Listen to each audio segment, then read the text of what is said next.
আসসালামু আলাইকুম ভিউয়ার্স, সবাই কেমন আছো? আশা করছি সবাই ভালো আছো। নতুন একটা ভিডিও নিয়ে তোমাদের সাথে চলে আসলাম একটু আলোচনা করার জন্য।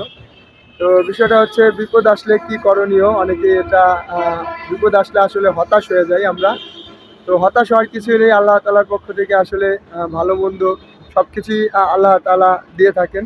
তো আমাদের বিপদ আসলে হতাশ হওয়া যাবে না। আমাদের ধৈর্য ধারণ করতে হবে। ধৈর্যের সাথে বিপদকে মোকাবেলা করতে হবে।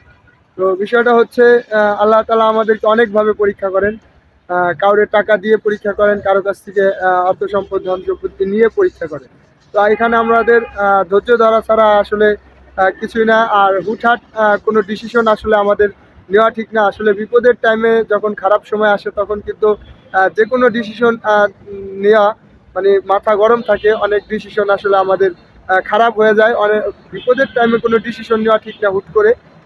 তো সবাইকে আমি বলতে চাই যে বিপদ যখন আসবে তখন একটু ধৈর্যের সাথে আল্লাহ তাআলাকে বেশি, বেশি করে স্মরণ করবেন। আর চেষ্টা করবেন যে কিভাবে এই বিপদ থেকে কাটা কাটা মানে বের হওয়া যায়, এটা একটু চিন্তা ভাবনা করবেন। আর বিষয়টা হচ্ছে তখন কোনো হুটহাট কোনো ডিসিশন নিবেন না, কারণ তখন মাথা ঠিক থাকে না।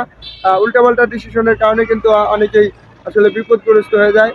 তো বিষয়টা হচ্ছে আমরা মুসলমান, আমাদের আহ, বিপদ আসলেই কিন্তু আল্লাহ তাআলাকে বেশি বেশি করে স্মরণ করতে হবে এবং নামাজের মাধ্যমে আল্লাহ তাআলার কাছে মাপ চাইতে হবে যদি কোনো অন্যায় করে থাকি। আসলে বিপদ আপদ আল্লাহ তাআলা দেয়, অনেক অনেক পরীক্ষা করে, বান্দাদেরকে পরীক্ষা করার জন্য দেয় সবাই।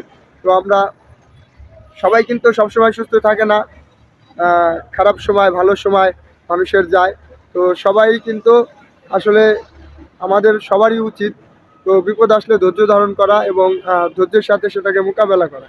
তো এই হচ্ছে বিপদ নিয়ে একটু আলোচনা করলাম। তো ভালো থাকবেন, সুস্থ থাকবেন। আল্লাহ হাফেজ।